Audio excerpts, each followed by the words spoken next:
अस्सलाम वालेकुम नाज़रीन, सियासत टीवी के प्राइम टाइम में आप सबका तहदील से इस्तकबाल है। मैं हूं फरजान अहमद। सबसे पहले पेश है प्राइम टाइम की हेडलाइंस। तेलंगाना फैमिली रजिस्टर तैयार करने के लिए राशन कार्ड जरूरी। मी सेवा सेंटर्स पर आवाम का हुजूम। अप्लाई करने के बाद 2 दिन में मिलेगा सर्टिफिकेट।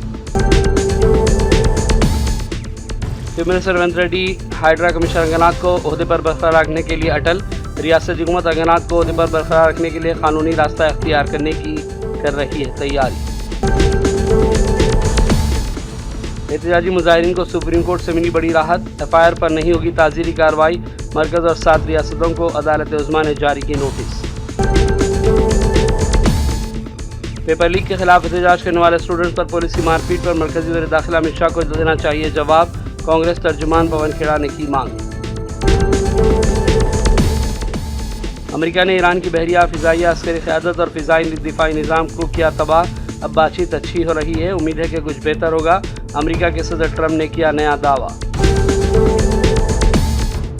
और ईरानी वज़ीर ख़ारजा अब्बास अराग़ची की ओमान और सऊदी अरब के वज़ीर ख़ारजा से अलग-अलग टेलीफोन पर बातचीत। आबनाए हुर्मुज़ और ख़ित्ते की सूरत हाल पर तबादले ख़याल। हेडलाइंस आपने देखी और पेश खबरों की तफसीलात शुरुआत करेंगे तेलंगाना की खबरों से। तेलंगाना में मोटरिस्ट की खुसूसी नज़रसानी यानी सैर मुहिम के दौरान हर ख़ानदान की दुरुस्त मालूमात की ज़रूरत के पेश नज़र हुकूमत ने तेलंगाना फैमिली रजिस्टर तैयार करने और उसकी बुनियाद पर फैमिली रजिस्टर सर्टिफिकेट जारी करने का फैसला किया। सिलसिले में जियो नंबर 172 जारी कर दिया गया था। हुकूमत के मुताबिक फैमिली रजिस्टर सर्टिफिकेट अब मी सेवा मराकज़ के ज़रिए सिर्फ 2 दिनों में हासिल किया जा सकता है। ये फैसला खासतौर पर वोटरों के लिए अहम समझा जा रहा है, क्योंकि इलेक्शन कमीशन ने वोटर तस्दीक के लिए जिन 12 दस्तावेज़ात को तस्लीम किया, इसमें फैमिली रजिस्टर सर्टिफिकेट भी शामिल है। इस दौरान आज मी सेवा सेंटर्स पर आवाम ख़ास तौर पर ख़वातीन का हुजूम देखा गया ताकि फैमिली रजिस्टर के लिए दरख्वास्त दे सकें। यह भी इत्तला है कि राशन कार्ड भी सर्टिफिकेट के लिए ज़रूरी है। हमारे नुमाइंदे शेख निज़ामुद्दीन लईक़ ने इस मौके पर चंद अफराद से बातचीत की। क्या मुश्किल क्या आ रही है आपको? लाइन में ठहरे, पैरों दर्द हो जा रहे हैं हमारे, आधा घंटा हो रहा है एक को क्या प्रोसेसिंग कर रहे हैं। देखिए ना, टाइम टू टाइम उठ के चले जा रहे हैं। काम है मगर आधा घंटा ले रहे हैं। इतना हम 3 दिन से फिर के जा रहे हैं। हमारा आरएस ने कल भी बंद करके चले गए 10 मिनट पहले। प्लीज़ इतना रिक्वेस्ट कर रहे हैं हम, मगर फिर भी चले गए। तेलंगाना फैमिली रजिस्टर और फैमिली रजिस्टर सर्टिफिकेट मुतारिफ कराने के फैसले का तमाम गोशों से खैर मकदम जारी है। तेलंगाना मी सेवा फेडरेशन के general secretary M A Moid और समाजी कारकुन हाल मुक़ीम कनाडा सैयद अहमद ज़ियाउद्दीन ने भी सिलसिले में आज मीडिया से तफसीली बातचीत की। आइए देखते हैं इनका रद्द-ए-अमल। ही आप लोगों को ये फैमिली रजिस्टर सर्टिफिकेट होना ये बिल्कुल बेबुनियाद है। एक्चुअली आप लोगों को नोटिस आने के बाद जब डॉक्यूमेंट सबमिट करने का रहता है तब इसकी ज़रूरत पड़ेगी। तो अभी अगस्त 3 के बाद से सितंबर 28 के बीच में ये डॉक्यूमेंट जो अभी FRC है जब लेके जाके आपको सबमिट करना है, तो बनाना ज़रूरी है। बनाना ज़रूरी है। अगर आपके पास 1 of 11 डॉक्यूमेंट में से कोई अगर डॉक्यूमेंट अगर आप नहीं है तो इस पे आप लोग FRC निकालिए। निकाल कर आपको जब नोटिस आएगी, नोटिस का पीरियड जैसा पहले बताया मैं अगस्त 3 के बाद से सितंबर 28 तक है। उसके बीच में आप कभी भी लेके जाके दे सकते हो। सब जो लोग मैपिंग कर चुके हैं जिनके पास सब है, क्या वो लोग भी निकालना जरूरी नहीं, है? बिल्कुल वैसा नहीं है। लेकिन एक्चुअली देखिए ये गवर्नमेंट रिकॉर्ड दे रही है आपको जी। तो और 40 रुपए मेरे ख्याल से कुछ बड़ी रकम भी नहीं है। निकाल कर रखना ही मेरे ख्याल से बहुत अच्छी चीज बेहतर है। सर डॉक्यूमेंट कौन से रहना जरूरी है हमारे? किसके लिए? आम शहरी के लिए SIR क्या सिस्टम? देखिए SIR के लिए मैं जैसा पहले बताया, इलेक्शन कमीशन ऑफ इंडिया की तरफ से 11 डॉक्यूमेंट बताए गए। वो 11 डॉक्यूमेंट में से कोई एक डॉक्यूमेंट आपको बताना बेहद ज़रूरी है। ओके, फिर से मैं वो 11 डॉक्यूमेंट बताता हूँ। सबसे पहला government identity card, second pension identity card, फिर ये तीसरा वाला कोई कॉर्पोरेशन में अगर काम कर रहे हो तो वो आइडेंटिटी कार्ड, ये चौथा वाला बर्थ सर्टिफिकेट, 5वां पासपोर्ट, 6वां SSC मेमो, ये 7वां कास्ट सर्टिफिकेट, 8वां परमानेंट रेसिडेंट सर्टिफिकेट, ये 9वां FRC मतलब फॉरेस्ट लैंड एक्ट बिल एक है वो सर्टिफिकेट, एक 10वां आपका ये फैमिली रजिस्टर सर्टिफिकेट था, और 11वां डॉक्यूमेंट वो NRC डॉक्यूमेंट, जो NRC डॉक्यूमेंट तेलंगाना में बिल्कुल नहीं है। तो ये जो अल्हम्दुलिल्लाह तेलंगाना गवर्नमेंट की तरफ से जो ये फैमिली रजिस्टर सर्टिफिकेट दिया गया है, ये मेरे हिसाब से कई लाखों लोग जिसके पास डॉक्यूमेंट नहीं है वो बहुत आसान तरीके से ये बना सकते हैं और आपकी आप ये डॉक्यूमेंट सबमिट करके अपनी शहरियत इंशाल्लाह बचा सकते हैं। हुआ हम वोट डालने के काबिल नहीं हैं, तो हमको हमेशा गवर्नमेंट को कोऑपरेट करना चाहिए। गवर्नमेंट डेट आगे बढ़ाते जा रही है और बहुत अच्छी बात है कि हमारे चीफ मिनिस्टर साहब रेड्डी साहब नया जियो निकाल के और बहुत आसानी कर दी उसने। अभी आप जो एक्सप्लेन करें इतना डिटेल में, तो उसमें हमको चाहिए जो लोग गरीब है, जिनको पढ़ना लिखना नहीं आता, उनकी मदद करें। और जितने ऑर्गेनाइजेशंस काम कर रहे हैं वो लोग ऑलरेडी मसरूफ़ है, और उसके अलावा भी हमारा काम बनता कि मस्जिदों में और जहाँ जहाँ हमारे ऑर्गेनाइजेशंस हैं वहाँ पे सेंटर्स पूरे हर महल्ले में जो मौसम की मौस बेच रहा, मंडी पे तरकारी बेच रहा, लेबर है, उसको लिखना पढ़ना तो नहीं आता, तो अब उसके जो डॉक्यूमेंट है आप कैसे जाना चाहिए मस्जिदों में, कम्युनिटी सेंटर में अपडेट करना चाहिए। कोई डॉक्यूमेंट की कमी है तो उसको बताना चाहिए। तो हमारा काम ये है कि भाई एक दूसरे की मदद करके और ये जो ड्यू डेट है 3 अगस्त तक कंप्लीट करना चाहिए। अब इसमें बड़ा सवाल ये है NRIs का। NRIs के सवाल के लिए मैं हुकूमत से रिक्वेस्ट ये कर रहा हूँ कि उनको इन्फॉर्मेशन नहीं पहुँच रहे हैं। अब अगर कोई दुबई, अबू धाबी, सऊदी अरब, कुवैत में लेबर का काम कर रहा है, देहात में जाके, डेजर्ट में जाके, उसको पता ही नहीं है कि होता क्या, SIR क्या है, कि नया जियो क्या है, फॉर्म क्या है। तो वहाँ पे एम्बेसीज और कॉन्सुलेट को बोलना चाहिए कि भाई वो लोग अपडेट करें, इंफॉर्मेशन दे, और लोकल टीवी पे डाले, बोले कि भाई इंडिया में करना ज़रूरी है, आपका आप इंडियन है, आप लेबर है, आपको नहीं आता, आप जाके ऑनलाइन किसी दोस्त से कराओ। तो ये इंफॉर्मेशन गवर्नमेंट के थ्रू हर गल्फ कंट्रीज हो, बाहर जहाँ पढ़े लिखे लोग नहीं है।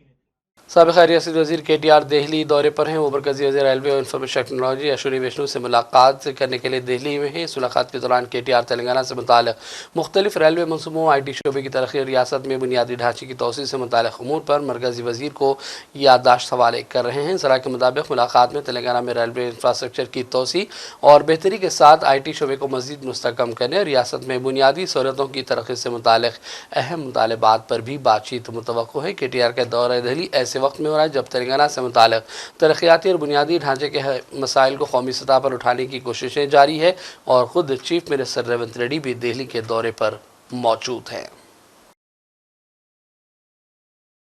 तेलंगाना के वज़ीर पूनम प्रभाकर ने पेपर लीक पर पार्लियामेंट में बिल की पेशकशी और स्टूडेंट्स के खिलाफ मुकदमात वापस लेने के हवाले से मीडिया से बातचीत के दौरान रद्दअमल दिया। उन्होंने ये भी कहा कि राहुल गांधी का स्टूडेंट्स का साथ देने का फैसला काबिल तारीफ़ है और मोदी हुकूमत पर दबाव बनाना इंतहाई ज़रूरी है।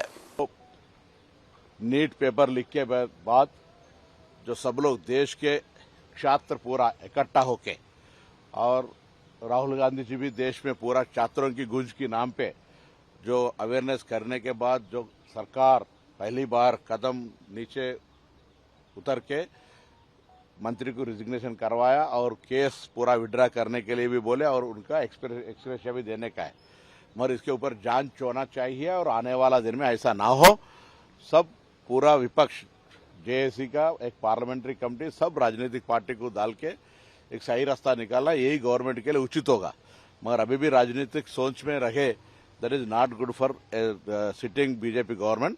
वो लोग सब लोग को मिला के आने वाला में टाइम पे छात्रों के लिए कैसा अच्छा हो सकता है वो राय निकालने के लिए हम उनको डिमांड करते हैं। तेलंगाना कांग्रेस के सीनियर लीडर हनुमंत राव ने भी NEET paper leak, Dharmendra Pradhan के इस्तीफा और दीगर उमूर पर तफसीली बयान दिया। उन्होंने स्टूडेंट्स पर लाठीचार्ज की पूरी सख्ती के साथ मजम्मत की। आइए देखते हैं उनका ये बयान। मैं हंगामा होगा, अब ये सरकार बदनाम होगा, बच्चों की प्रेशर से हमारे अब वो मोरल रिस्पांसिबिलिटी बोल रहे हैं। मोरल रिस्पांसिबिलिटी कब होता? इंसिडेंट होने के बाद इमीडिएट लीकेज के इमीडिएट रिजिग्नेशन करे तो मोरल रिस्पांसिबिलिटी।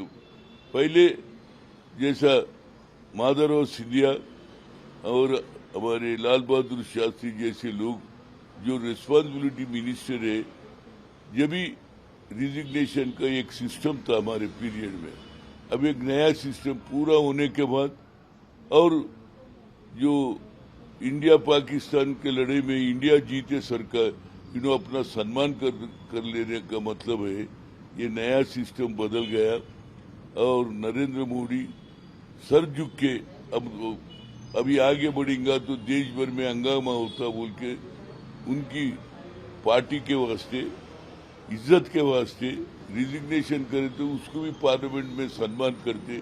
ये नया सिस्टम एनडीए का शुरू हुआ।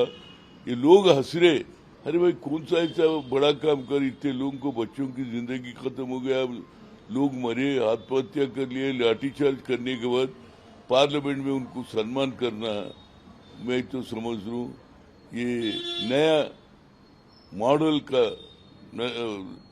एनडीए सरकार नया मॉडल लोगों को बता रहे। लोग हंस रहे, अरे ये क्या है भाई, इतने बच्चों को खत्म करे, पेपर लीक हुआ, बच्चों की जिंदगी खत्म होने के बाद इतने दिन मूवमेंट लगा के 37 डेज मूवमेंट लगने के बाद वो प्रेशर को रिजिग्नेशन करे तो उनको भी पार्लियामेंट में सम्मान करना, ये हंसना या रोना, ये मेरे को तो समझ में नहीं आ रहा। लोग हंस रहे, अरे ये कैसा सरकार है, कोई सिस्टम ही नहीं है। पार्लियामेंट में सम्मान करने का मतलब क्या हुआ भाई, कोई जीता क्या? ये मॉरल रिस्पॉन्सिबिलिटी नहीं होता, ये प्रेशर से डर के अपनी बेइज्जती होगा इंडिया सरकार का बोलकर रिजिग्नेशन, उसको भी सम्मान कर रहे।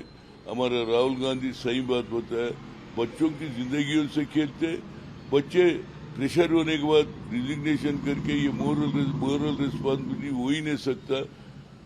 ये सिर्फ अपने बचाने के वास्ते बच्चों से जो मूवमेंट इतना चला है, अब आगे चलाएंगे तो सरकार गिर जाएगा बोल के रिजिग्नेशन करा, ये कोई बड़ा काम नहीं है।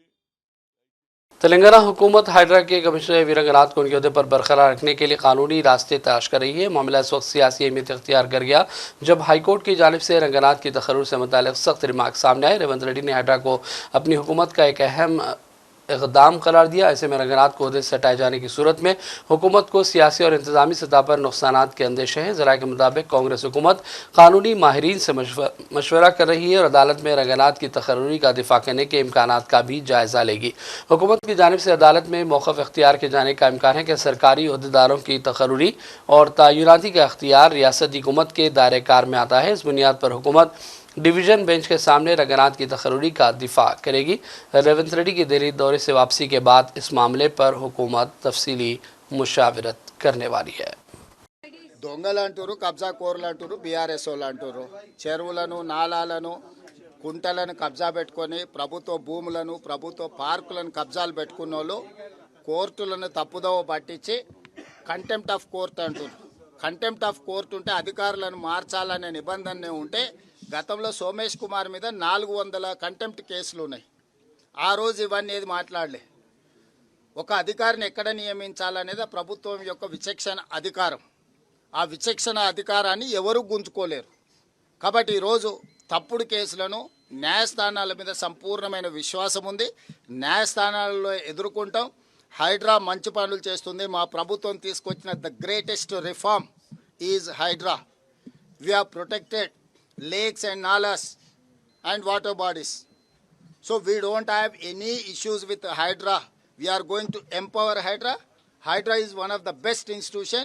We got appreciation from all over India. फूल और बुके देकर लोग न सिर्फ मुबारकबाद पेश करते हैं बल्कि मोहब्बत के इतराफ़ के तौर पर भी बुके देना एक मामूल है। हैदराबाद में बुके का कारोबार इंतहाई कदीम है। बरसा बरस से लोग शहर हैदराबाद में इसे फ़रोख्त करते हैं। मुख्तलिफ़ नौइयत के डिज़ाइन के बुके फ़रोख्त होते हैं। शहर के मरकज़ी इलाके एबिड समेत दीगर कई इलाकों में बुके की तिजारत है। हमारे नुमाइंदे फरमान और फ़हीम ने इस सिलसिले में चंद अफराद से बातचीत की। मेरा नाम सैयद शान है कि 80 साल से यहाँ पर हम मौजूद बैठे हुए हैं क्योंकि मेरी वालिद की जवानी गुजरी तो है। यहाँ पर आज औलाद की जवानी खत्म हो रही है। हम लोग यहाँ पर 5 भाई है। हम लोग 5 भाइयों के अलग अलग कारोबार है। मिस्त्रीगंज पे फूलों की दुकाना है। ये मैं वालिद, मैं और मेरा छोटा भाई और मैं दोनों चलाते हैं यहाँ पर दुकान। वालिद साहब गुजरने के बाद मेरे दोनों भाइयों में वो हुआ तो है। और ये क्या है, तो पहले बेंगलुरु से आता था माल। अब हैदराबाद में खुद ही माल दुनिया का मिल रहा है, जामबाग में, गुलीमठा पुल में। अब जाने की जरूरत नहीं पड़ी, मंगाने की जरूरत नहीं पड़ी। जब जरूरत पड़ी जब जाके ले सकते हैं माल हम। तो स्पॉट पे मिल जाता है हम जो माल। ये आजादी से पहले से है आपकी दुकान? जो आजादी से पहले है। जो जब शुरू चिन्नारी के पेट में तेलंगाना का जब दौर चला, ये रोड जंगल था पहले। यहाँ पर हैदराबाद में खाली सरोजनी मैसूर होटल थी, वृंदावन लाज था। और मैसूर होटल थी, होटल पैलेस थी। जब हमारे वाली जब बैठते थे, हम लोग यहीं सोते थे, करते थे, बड़ी मुश्किल से हमारे बाबा ने उनको पाले। अल्लाह का एहसान है उनका कि औलाद को सहारा दिए तो है। और क्या है बोले तो जब हम यहाँ सोते थे, जब तेलंगाना का जब दौर चल रहा था चिनाड़ी का, तो जब फायरिंग होती थी तो आंखों को आप अच्छे कपड़ा करके आंखों को लगा के सुलाते थे हमारे वालिद यहाँ पर, जब हमको घरदार भी नहीं था बराबर रहने के लिए। अल्लाह का करम है, हर औलाद के लिए सहारा है। और क्या बोलते, ये दुकान से 40 जने पलते थे, 5 भाइयों की औलाद, ये औलाद के बेटे, अल्हम्दुलिल्लाह अल्लाह का करम है, कोई मुश्किल नहीं है। जैसे पहले आपके यहाँ बेंगलोर का फूल आता था, अभी हैदराबाद कैसे ही आप फूल ले आते हैं जी। पहले के फूलों में और अभी के फूलों में, वहाँ के फूलों में और यहाँ के फूलों में क्या फर्क है? वहाँ फर्क क्या है बोले तो वहाँ की जमीन में तासीर है और पानी की तासीर अलग है। यानी कि क्योंकि पैदावार ज्यादा वहाँ की है, क्योंकि ठंडा मुकाम होने से और फूल की खूबसूरती रहती है, सफेद रहती है। अब यहाँ के पानी में क्या है, मिठासपना है, मगर यहाँ के फूल में क्या है, जितनी हवा इसका फूल में ढीलापना आया था, ऐसा है पहले के फूल में। और अब क्या है बोलते, हमारा किस्म का फूल बेसा निकला हुआ है और फूल की रेखा बोल रहे हो, उसकी दाम बोल नहीं सकते, उसके नाम नहीं बोल सकते अपन। पहले जमाने एक से gala iron lily, torch lily, piper lily, stall lily, ये पूरे फूल आते थे। अब ये फूल क्या है, ये पूरे बाहर कंट्री को चले जाओ सब ले। और हैदराबाद में फूल किए हैं कि हैदराबाद में क्या है, लोकल माल के इस्तेमाल में बेंगलुरु का तजुर्बा है, समझो इतना अपने को हाइब्रिड माल तो लफ्ज आता ले, तो बाहर कंट्री में चले जाओ पब्लिक। चांद साहब से बात कर ये जानकारी हासिल हुई कि बेंगलोर के जो फूल होते हैं उनमें ताजगी होती है, क्योंकि मौसम वहाँ का थोड़ा ठंडा होता है और वहाँ की ताजगी होती है। जो पुणे का माल होता है, पुणे के फूल होते हैं, उनमें कहीं ना कहीं ढीलापन आ जाता है, क्योंकि हाइब्रिड का इस्तेमाल किया जाता है, जिसकी वजह से फूलों को ताजगी देने के लिए जो हाइब्रिड का इस्तेमाल किया जाता है, उससे उसका लाइफ साइकिल कम हो जाता है और उनमें ढीलापन आ जाता है। तो चांद साहब से बात करके उनकी बातों से जानकारी हासिल हुई, ये लब्बुल वाफ़ हासिल हुआ कि उनका जो काम है वो अहले सियासत जाने, मेरा पैगाम मोहब्बत है जहां तक पहुंचे। इसी के बाद हम आपको अलविदा कहते हैं। तब तक के लिए देखते रहिए सियासत टीवी। कैमरामैन फहीम अंसारी के साथ सैयद फरमान हकीम। शहर हैदराबाद के टप्पा चबूतरा पुलिस स्टेशन हदूद में पेशा इक़दाम कत्ल के एक वाक़े में शमीम बेगम नामी खातून शदीद ज़ख्मी हो गई। उन्हें ज़ख्मी हालत में उस्मानिया हॉस्पिटल मुंतकिल किया गया, जहाँ उनका इलाज जारी है। 3 अफराद ने खातून पर जानलेवा हमला किया, जो कि मोटरसाइकिल पर आए थे। वाक़े के बाद पुलिस ने मुकदमा दर्ज कर लिया और तमाम पहलुओं से इस हमले की जाँच की जा रही है। पुलिस हुकाम ने भी इस हवाले से मीडिया को मुख्तसर बयान दिया। आधा घंटा पहले 40 मिनट्स पहले 8 बजे डायल 100 कॉल आया हमारा पुलिस वाला को। डायल 100 कॉल आने के बाद हमारा एसए राजू, साई वंशी, मैं भी आए इधर, स्टाफ लेके आए इधर। इधर आने के बाद लेडी इंजर्ड पर्सन है, इसका नाम शमीम बेगम है। शमीम बेगम के इमीडिएटली उस्मान हॉस्पिटल शिफ्ट करें। अभी इसका ट्रीटमेंट चल रही है। और अभी इसका हस्बैंड का नाम अभी अज्जू बोल के था। अज्जू को 2 बीवी था, मेरा बड़ा बीवी और दूसरा बीवी भी, और दूसरा गली अपोजिट गली में रहते बोले। और तीनों आके, तीनों गाड़ी पे आके, तीनों चाकू लेके मार दिया बोल रहे, इसका हस्बैंड बोल रहे। अभी हमारा इंक्वायरी शुरू करें। अभी पहले ट्रीटमेंट अच्छा के लिए अब उस्मान पहले इमरजेंसी वार्ड में है। उन्हें हमारा इन्वेस्टिगेशन तीनों को जल्दी से जल्दी, लेडी का क्रिटिकल कंडीशन है, उन्हें अभी उस्मानिया में है। उन्हें बोल रहे, अभी कुछ बोल रहे। अभी उम्र में इसका छोटा भाई बोल रहे, छोटा भाई 3 बच्चे बोल रहे, 1 बेटी 2 बेटा बोल रहे, नहीं बड़ा भाई बोल रहे। अच्छा मारा तो ना, अभी पूरा इंक्वायरी करने के बाद बोल दूँ, पूरा इन्वेस्टिगेशन करने के बाद मैं बोल दूँ। कितने जने थे सर? 3 जना गाड़ी पे आके अभी मारा बोल रहे। और अब नाज़िर रुख करेंगे चंद अहम कौमी और आलमी खबरों की जानिब। दिल्ली में एहतजाजी मुजाहिरीन को सुप्रीम कोर्ट से बड़ी राहत मिली है। अदालत ने कहा कि FIR पर कोई कार्रवाई नहीं होगी। इस सिलसिले में मरकज़ और 7 रियासतों को भी नोटिस जारी कर दी गई। Chief justice of India Suryakant ने कहा कि तमाम अर्जियों में एक जैसे मामले उठाए गए, जिनमें पेलेट गन के इस्तेमाल से एक 19 साल नौजवान की आँख की रोशनी जाने का मामला भी शामिल है। Chief justice of India Suryakant ने कहा कि मामले की जाँच होना चाहिए, जवाबदेही भी तय होना चाहिए। उन्होंने कहा कि शुरू में तहरीक पुरअमन तरीके से जारी थी, तो फिर एक अचानक तशद्दुद कैसे भड़क उठा, इसकी 2 वजूहात हो सकती है। पहले के पुलिस ने ज़्यादा सख्ती की, दूसरे के मज़ानीन में कुछ ऐसे लोग शामिल हुए जो तशद्दुद चाहते थे। साथ ही उन्होंने कहा कि जब एक प्रोटोकॉल बन जाएगा तब जवाबदेही तय करना आसान हो जाएगा। पेपर लीक के खिलाफ एहतजाजी मुजाहरा करने वाले स्टूडेंट्स पर पुलिस की सख्त कार्रवाई के मामले पर पार्लियामेंट में जारी तातुल खत्म हुआ और अब मोदी हुकूमत की जानिब से पेश करदा बिल पर बहस शुरू हो गई है। अपोजिशन के अरकान पार्लियामान ने इस बिल में 93 तरामीम भी तजवीज़ की हैं। बेशतर अरकान ने पेपर लीक समेत दीगर इम्तिहानात में बदअनवानी के जराइम पर कैद की सज़ा और जुर्माना दोनों का मुतालबा किया। इस दौरान कांग्रेस के लीडर पवन खेरा ने मीडिया से बातचीत की और कहा कि स्टूडेंट्स पर हुए लाठीचार्ज के हवाले से मरकजी वज़ीर दाखिला अमित शाह को ऐवान में बयान देना चाहिए। के लिए फिर से लोकसभा स्थगित किया गया। राज्यसभा में चर्चा होना है नहीं होना है, क्या सहमति बनी? लोकसभा में आज चर्चा होनी है। देखिए, हम लोग स्पष्ट तौर पे गृह मंत्री को बार बार आग्रह कर रहे हैं कि आइए सदन में वक्तव्य दीजिए। जिस तरह से पैलेट गन्स चली, जिस तरह से AK-47 का इस्तेमाल हुआ नौजवानों के खिलाफ, उस पर चर्चा करनी पड़ेगी, उस पर वक्तव्य गृह मंत्री को देना पड़ेगा। लेकिन अपोजिशन में क्या एक सहमति बनी है कि सभी लोग पेपर लीक पर आज अपनी बात रखेंगे, जितने भी पार्टी इंडिया ब्लॉक में शामिल? देखिए, हम अपनी आवाज, जैसा आपको कह रहा हूं, पिछले कई दिनों से उठा रहे हैं, लेकिन सरकार एक अलग से घमंड में चल रही है। इसमें क्या दिक्कत है गृह मंत्री को आकर इस पर जवाब देने की? क्या दिक्कत है उनको वक्तव्य देने की? क्या दिक्कत है प्रधानमंत्री को माफी मांगने की? कोई दिक्कत होनी नहीं चाहिए। पैलेट गन की बात आप लोग बार बार उठा रहे हैं। सुप्रीम कोर्ट में भी एक याचिका दायर की गई है कि किसी भी स्थिति में पैलेट गन का इस्तेमाल नहीं होना चाहिए। दिल्ली पुलिस ने पहले डिनायल इशू किया और धमकाया था। मुझे अच्छी तरह याद है, कुछ दिनों पहले दिल्ली पुलिस की एक पोस्ट आई थी कि ऐसा कोई प्रकरण नहीं हुआ है और जो भी इस तरह की बात फैलाएगा उस पर कानूनी कार्रवाई की जाएगी। आप बताइए, दिल्ली पुलिस के खिलाफ कानूनी कार्रवाई होनी चाहिए या नहीं होनी चाहिए? जिसने राजनीतिक क्लियरेंस दिया पैलेट गन चलाने का, क्या उसके खिलाफ कोई जवाबदेही उसकी बनती है या नहीं बनती? और इस प्रकरण में नीट पेपर लीक पर हुए एहतजाज के बाद बिहार हुकूमत ने इस मामले में दर्ज तमाम मुकदमात वापस लेने का हुक्म जारी कर दिया। जेल में बंद अफराद को रिहा किया जाएगा। इसके अलावा यकीन दिलाया गया कि इन मामलात में आइंदा कोई कार्रवाई नहीं होगी। यह हुक्म पीर के शाम यानी 27 जुलाई को जारी कर दिया गया। हुक्मनामे में कहा गया कि नीट यूजी इम्तिहानात में मुबैना बेकायदगी के सिलसिले में जारी एहतजाज की रोशनी में बिहार हुकूमत यकीन दिलाती है कि वो बिहार के किसी भी हिस्से में मुजाहरों में शामिल अफराद के खिलाफ 26 जुलाई की शाम 6 बजे तक कोई ताज़ीरी या मनफी कानूनी कार्रवाई नहीं करेगी। अमेरिका के सदर ट्रंप ने दावा किया कि अमेरिका ने ईरान की बहरिया, फ़िज़ाई अस्करी क़यादत और फ़िज़ाई दिफा निज़ाम को तबाह कर दिया। ट्रंप ने कहा कि हमने ईरान की बहरिया तबाह की, फ़िज़ाइया तबाह की, उनकी क़यादत को ख़त्म किया। ट्रंप ने कहा कि अमेरिका ने ईरान की ड्रोन और मिसाइल बनाने की ज़्यादातर सलाहियत भी तबाह कर दी है। ट्रंप के मुताबिक ईरान अब अपनी साबिक़ा सलाहियत के सिर्फ तकरीबन 7% की रफ्तार से ड्रोन तैयार कर सकता है। ट्रंप ने कहा कि अब ईरान हमारे साथ मुआहदे की बात कर रहा है, लेकिन अगर हम सख्त कार्रवाई न करते तो मुज़ाकिरात की नौबत न आती। उन्होंने कहा कि देखते हैं अंजाम क्या होता है। फिलवक्त इंतहाई खुशगवार मुज़ाकिरात जारी हैं। I have a lot of patience. I have plenty of time. Plenty of time. Their whole shoreline's wiped out. The strait is in very good shape. And we're talking right now. You know, they wanted to talk. Their people said, please don't shoot last night, the night before, 2 nights.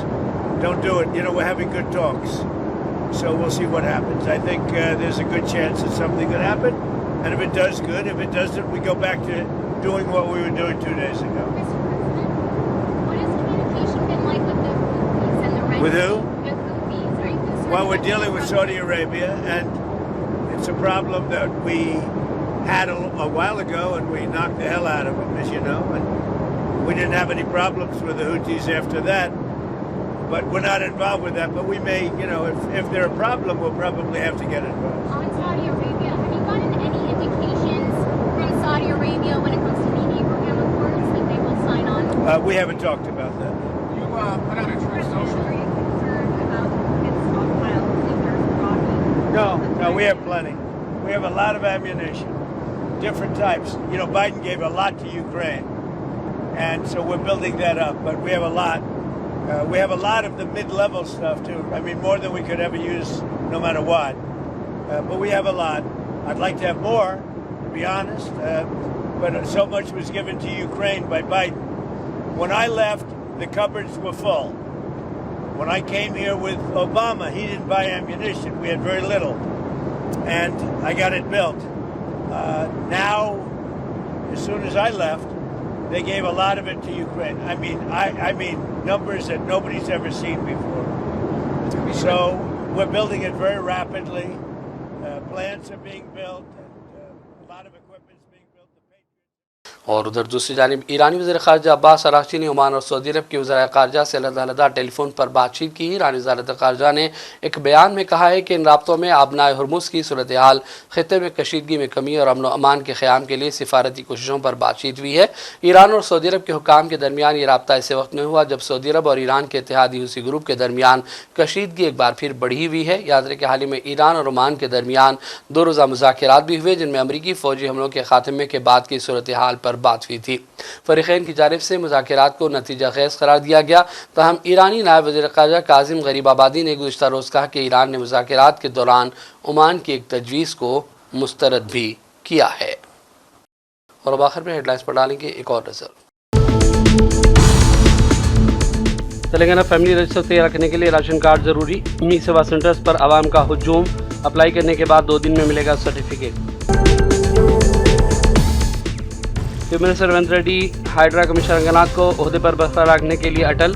रियासती हुकूमत अंगनाथ को ओहदे पर बरकरार रखने के लिए कानूनी रास्ता इख्तियार करने की कर रही है तैयारी। एहतजाजी मुजाहिरीन को सुप्रीम कोर्ट से मिली बड़ी राहत। FIR पर नहीं होगी ताज़ीरी कार्रवाई। मरकज़ और 7 रियासतों को अदालत उज़्मा ने जारी की नोटिस। पेपर लीक के खिलाफ एहतजाज करने वाले स्टूडेंट्स पर पुलिस की मारपीट पर मरकज़ी वज़ीर दाखिला अमित शाह को देना चाहिए जवाब। कांग्रेस तर्जुमान पवन खेड़ा ने की मांग। अमेरिका ने ईरान की बहरिया फ़िज़ाइया अस्करी क़यादत और फ़िज़ाई दिफ़ाई निज़ाम को किया तबाह।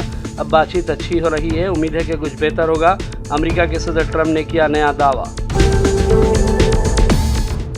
और ईरानी वज़ीर ख़ारजा अब्बास अराग़ची की ओमान और सऊदी अरब के वज़ीर ख़ारजा से अलग-अलग टेलीफोन पर बातचीत। आबनाए हुर्मुज़ और ख़ित्ते की सूरत हाल पर तबादले ख़याल। प्राइम टाइम का सिलसिला फ़िलहाल यही ख़त्म करते हैं। मोहम्मद फरजान अहमद को पूरी टीम के साथ इजाज़त दें। देखते रहिए सियासत TV। अल्लाह हाफ़िज़।